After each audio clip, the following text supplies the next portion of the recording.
especially sodium. They're quite there's quite a lot of it in your body, so obviously your cells are really trained to take in sodium. But at the same time, sugar is a type of slightly bigger molecule. I mean, sodium is just one ion, but sugar is like C6H12O6. So it's quite a few different atoms in there. So that can also be absorbed. So that falls under chemical digestion, ingestion even. And so remember, mechanical doesn't have any enzymes, no chemical changes in it. It's just like you take a fork and you cut up your steak into pieces. Chemical is gonna have those enzymes. So your mouth is one of the few organs that does mechanical and chemical digestion. And it is also a really important one because it's, the very first thing. Your esophagus is kind of like a road. It connects your mouth to your stomach. It also works with peristalsis. So that tube is basically helping the food you just swallowed go down to your stomach. The food that you just swallowed is going to be called a bolus because it's a ball. So it's going to be shaped into a tiny little ball full of saliva and nasty stuff, nasty chewed up food. And yeah, so the bolus is going to go all the way down your esophagus after you swallow it through peristalsis. How peristalsis works is that you're going to have the muscles before the bolus contract, which is going to help make it not go any further up towards your mouth. And the muscles after the bolus, so towards your stomach, they're going to relax. So you have a bigger lumen for the food to pass down. This is a little fun fact for you. Because this bolus is going to stretch your esophagus a little more and your entire digestive tract, when your digestive tract gets stretched, you get some signals sent to your brain and you produce serotonin, which is why eating can be a really good stress reliever. And we have stress eaters, you just get happy hormones. But it's a fun fact, you don't need to know it. Now, what exactly is peristalsis? So you need to know this definition, by the way. It's the contraction of circular and longitudinal muscle layers of the small intestine, and that helps mix the food with enzymes and moves it along the gut. Obviously, at this stage of esophagus, we don't really have enzymes aside from the salivary amylase and the really few amounts that the mouth produces. Other than that, which you don't need to worry about. But if the peristalsis is happening throughout your entire digestive tract, you're gonna have it in your small intestine, in your large intestine. So it's a good thing. Okay, it really helps. Then you have your stomach, which is divided into a lot of parts, and basically your esophagus connects to the top bit. It's quite big. You don't need to know all these labels. And then you have the pyloric sphincter. So your stomach also does mechanical and chemical digestion, mostly chemical. Mechanical is really not prominent because you've already chewed up the food, and it's the chemicals that are gonna digest it, basically transform it into smaller molecules at this point. It's also really acidic, right? It's got hydrochloric acid, so it's got a pH of about 2. So that pH is, because it's so low and so acidic, it's going to kill bacteria or any other pathogens because they can't really survive in those pH conditions. It's not their optimal pH. You've learned about that as well. And it's also going to be initiated. So I don't know if you've heard about pepsinogen turning into pepsin here, trypsinogen turning into trypsin here. If you haven't, you don't need to worry about it, but many different enzymes turn into their active form in the stomach, and that will initiate protein digestion. So proteins get broken down from bigger molecules into smaller molecules, so polypeptides, and then even maybe amino acids. Okay? So once the bolus has entered your stomach and it's mixed with the gastric juices, it's going to be called chyme. So what your stomach does, it's kind of like churning chyme, if you've seen churning butter videos and stuff. It's just moving around. You probably have heard it grumble in a very silent classroom. So it's just going to move around, embarrass you a little sometimes, and it's going to mix up that bolus with the juices and turn it into chyme. So that chyme is just going to get soaked there and get digested as much as possible. And then once it's digested, it's going to go through the pyloric sphincter. The reason why pyloric sphincter is important is because it stops food that's not ready yet from exiting the both from pyloric is from below, but you also have a lower esophageal sphincter, and that stops the food from going back up. So some of you might have heard of the acid reflux disease. Either you have it or one of your family members have it. So basically, that little sphincter is going to be faulty for them, the lower esophageal sphincter. So they're going to have some of the acid and the chyme in the stomach go back up through their esophagus, which can really make them uncomfortable, can give them pain. But it can happen. Anything in the body can be faulty. Now, sometimes the food has been, ready, but your gallbladder and your pancreas are still like trying to figure out what enzymes to make to empty out in the small intestines. So in that case, the pyloric sphincter is still going to be closed, so it'll only open when everything's ready. It'll also help your stomach increase in size because it's closed from both ways, and you see it's really wrinkly, and all those wrinkles can open up. That's why you can sometimes feel really pregnant after like having a good meal. So after your lower esophageal sphincter and pyloric sphincter have been closed up and your food is there, it's just going to expand in size and figure out what it wants to do. Another thing about your lower esophageal sphincter is that when you eat, it's going to let the food in slowly so your stomach's not overwhelmed, and the wrinkles, the little folds, can open up as you keep putting food in. And then we have your pancreas, which was right under your stomach, and it's like hugging it, it's behind it. So again, learn where these things are, so when you are asked to draw them, you can. Your pancreas secretes a lot of enzymes. So lipase, amylase, protease, insulin, glucagon, and it has an endo and an exocrine function. So that's really important. It's a gland that can both secrete enzymes into the hormones into the bloodstream, but it can also secrete enzymes into the small intestine. So lipase, what do you think this enzyme does? It sounds like lipids, right? So lipid, ase, lipase. So what it does is it's going to emulsify lipids. It's going to help digest lipids from a macromolecule into a monomer. You also have amylase. So what it does is it's going to take amylose. Remember how you had it in your mouth too? That one was salivary amylase. This one's going to be pancreatic amylase. So what it's going to do is it's going to take starch, amylose, break it down.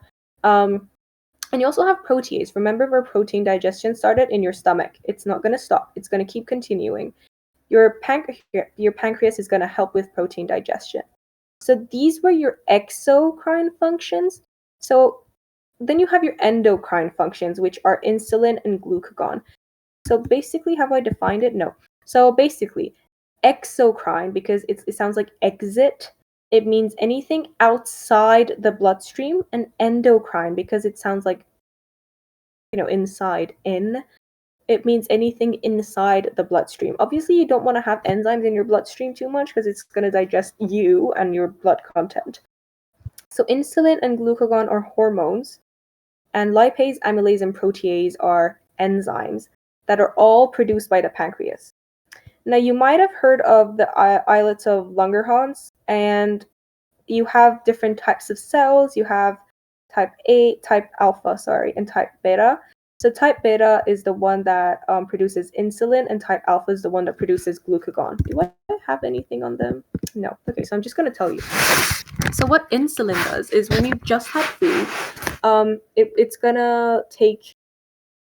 to notice the blood sugar, your pancreas, and it's going to secrete insulin into the bloodstream. That's telling all your cells, hey guys, dinner's ready. You're going to take more glucose now. And your body's going to take that glucose away from the bloodstream so it can use it up.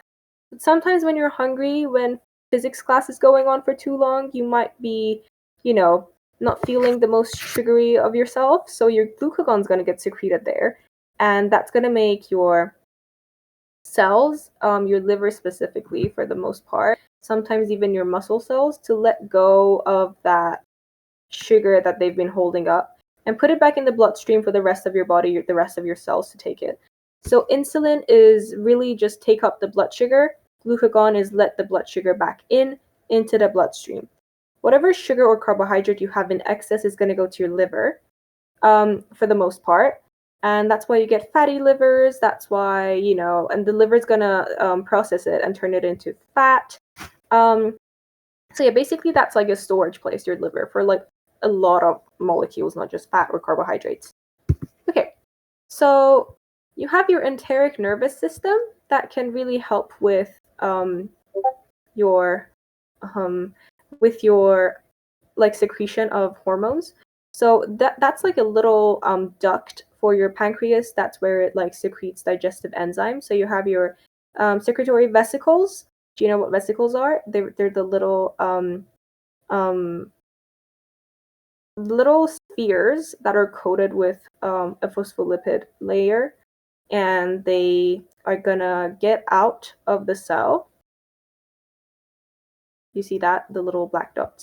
And the lumen of the duct is lined with a basement membrane and a set of cells. You don't really need to know the function of all of these. You don't really need to know the diagram, but your book had it included, and I think it really helps like visualize how cells in such a small scale produce that much enzyme. They are really rich in vesicles, and their entire job is basically just producing these enzymes. Now, what your pancreas does is the entrance of your small intestine, the bit right after your stomach, is lined with a lot of nerves called your enteric plexus, which is a part of your enteric nervous system. It's just a bunch of nerves. That's why it's called a plexus.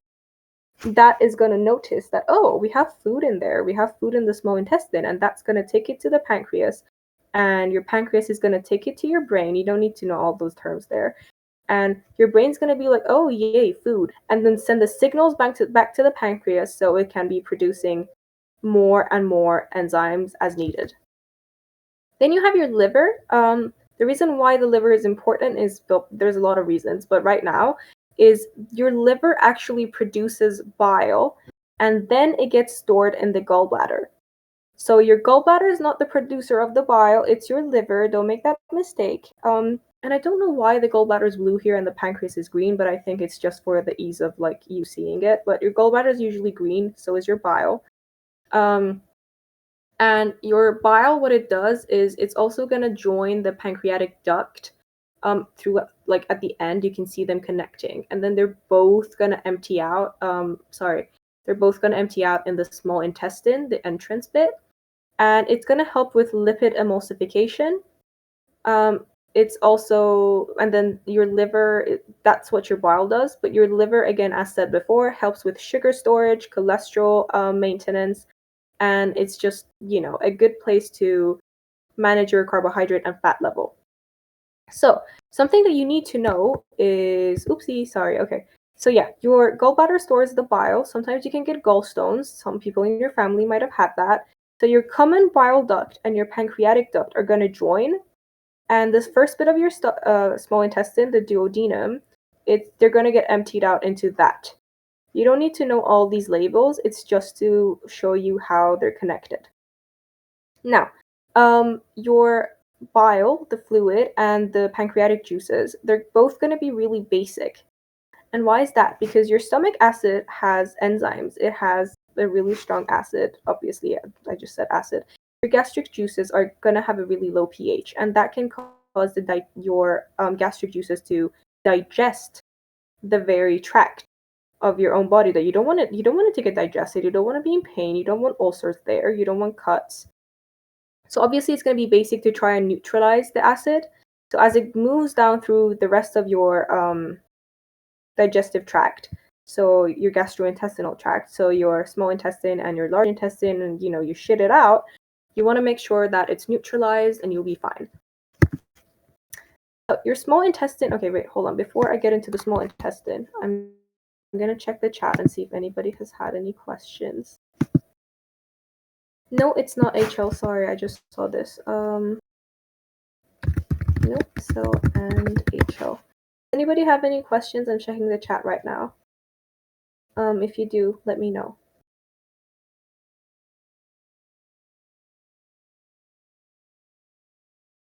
No?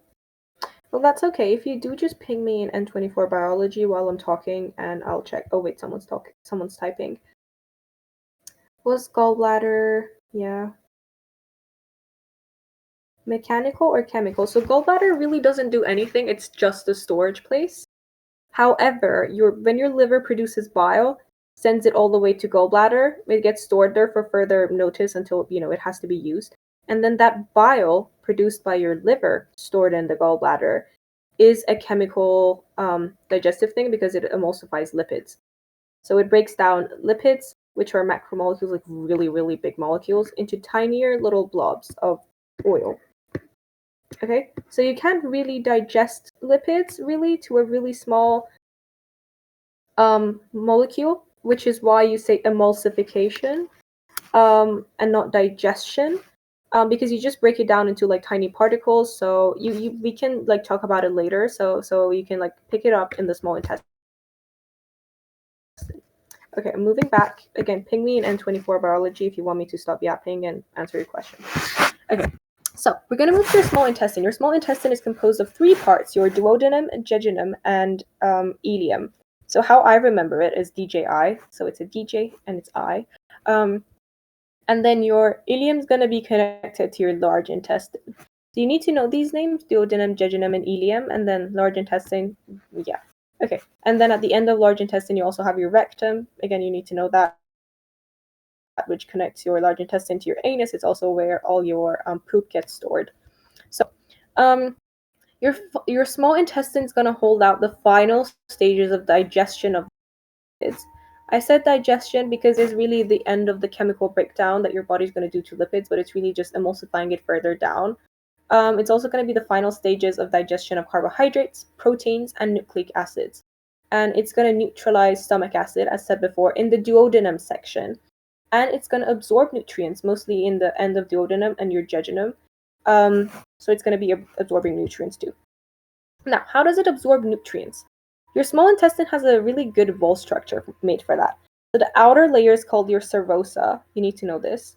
The inner layer is built, the middle layer is called your muscularis. So it's going to have muscles. And then you're going to have submucosa, because the very inner layer is going to be called the mucosa. So the thing under the mucosa is going to be submucosa. And then between that and the serosa, which is the very outer layer, you have your muscles, which is called your muscularis.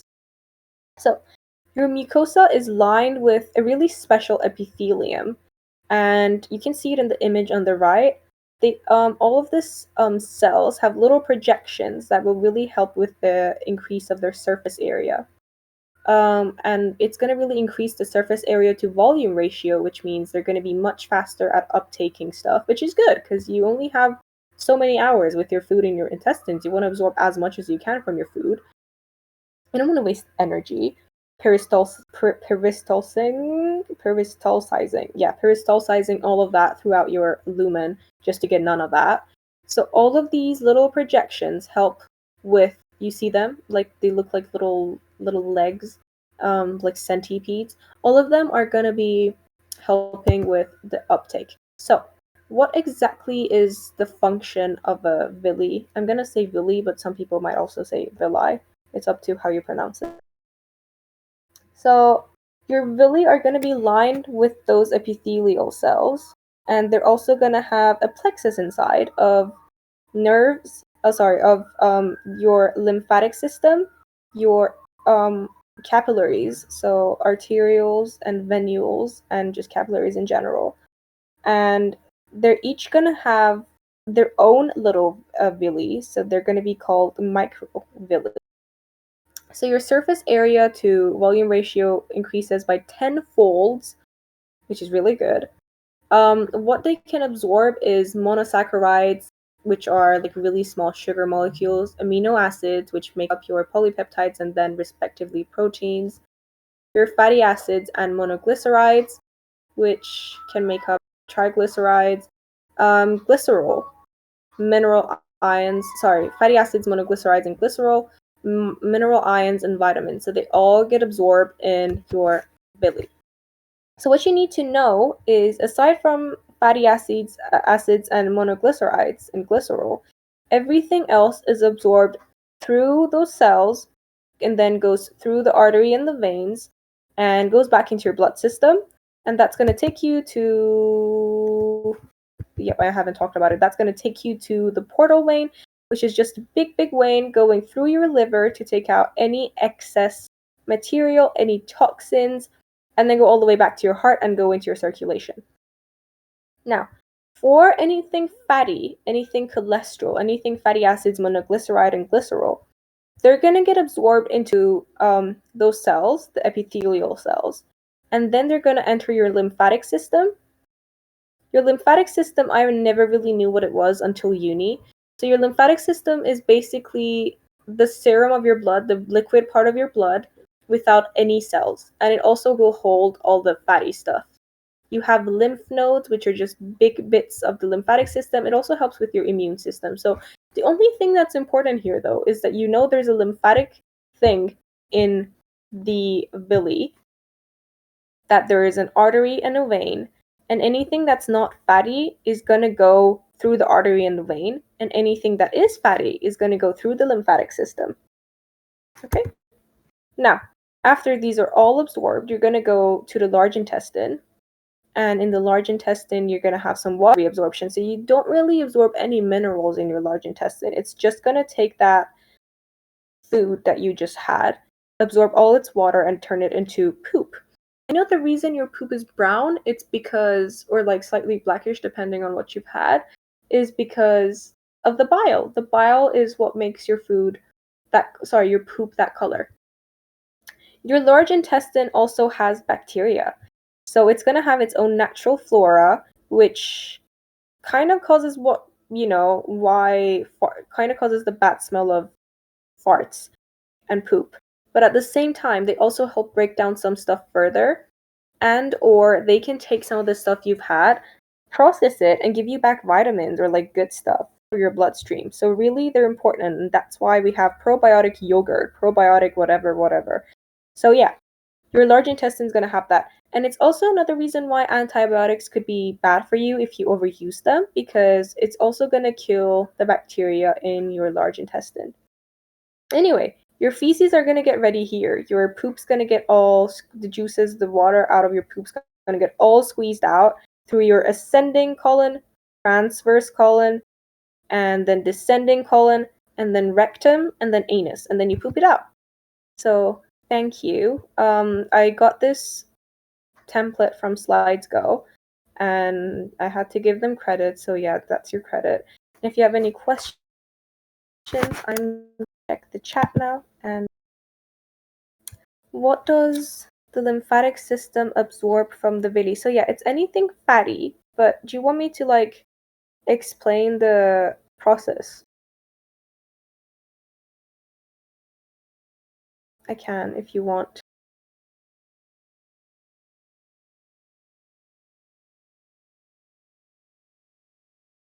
Okay, sure. So let me go back to that slide that had the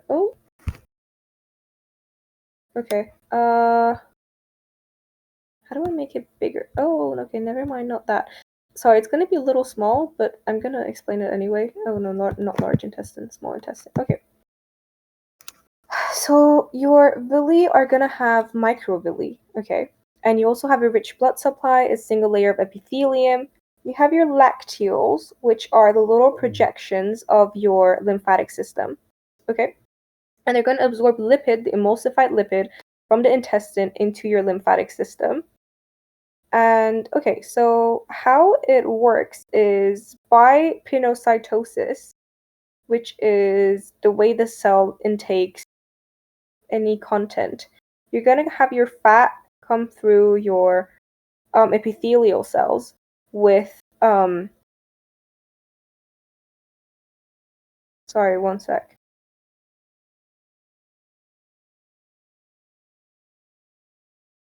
I have to respond to someone. Sorry, one sec.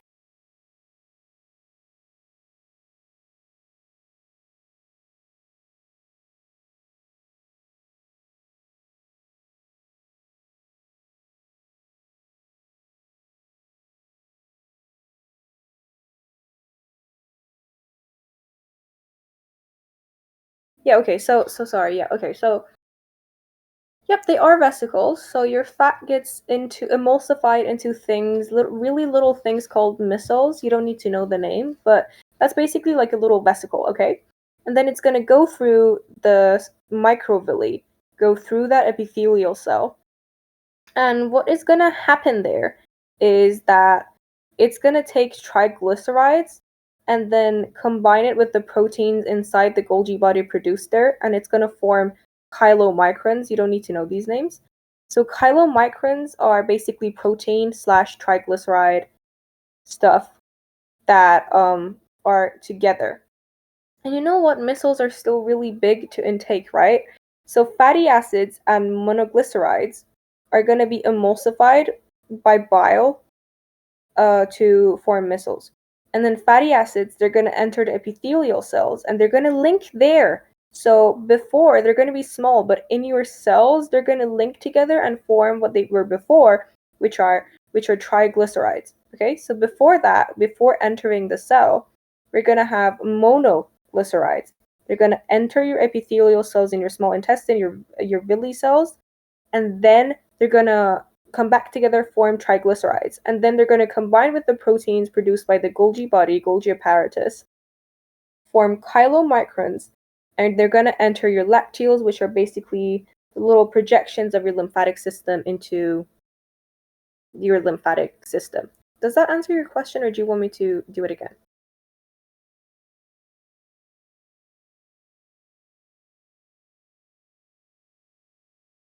Don't be shy. Okay, great. So, again, I'm gonna just talk a little more about that. Once we have them enter your lymphatic system, then the chylomicrons, which were the protein slash triglyceride combination shenanigans, they're going to get transported into your liver with your bloodstream to your liver. And they can be modified to lipoproteins because they were fat and protein, lipoprotein. And you're going to have low density and high density lipoproteins. You've heard about HDL and LDL and all that stuff. All of those like transformations, they're going to be happening in the liver. So what LDL does, low density protein, is it's going to take all the fat from your liver to your cells.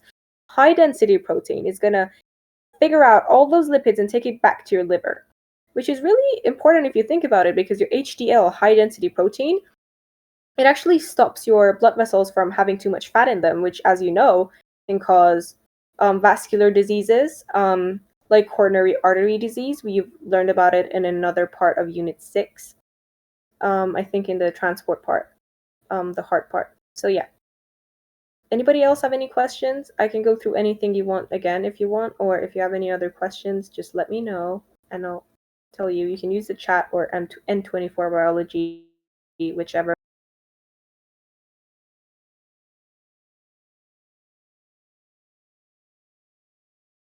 No? Well, if you feel shy asking now, you can also just ping me later and I'll go through stuff if you want. Okay, there's Mark typing.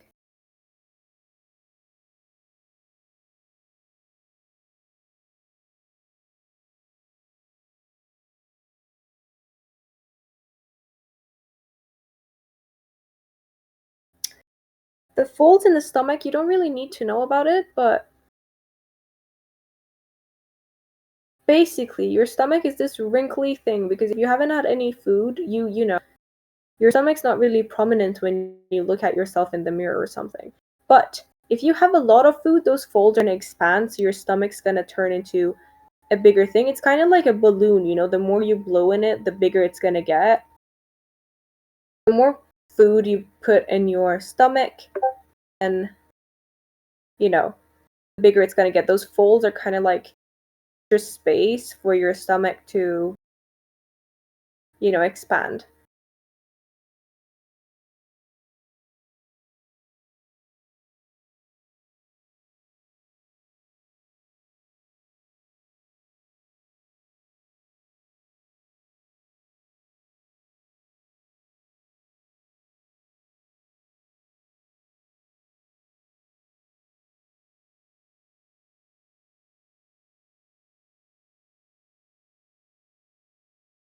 Does that answer your question? Or anything that you need to know? It's just to let you know that it can increase in size if you need it to. Your stomach can hold a lot of food. So you don't want it to be always that big if you don't have any food in it.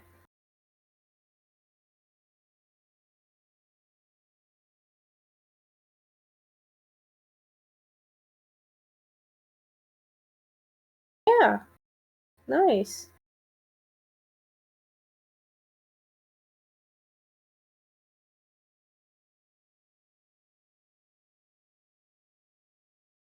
Anytime. If you have any more questions, let me know in the next 4 minutes, or just ping me anytime you want an N24 bio and I'll be happy to answer.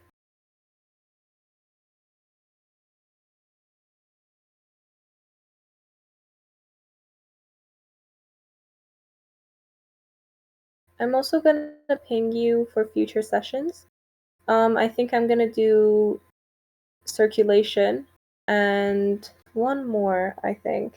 I can also do option C if there's enough people wanting it, but that's really dependent on how you guys want it or not. Yeah, so there's circulation, and then there's the 11, the kidney and osmoregulation.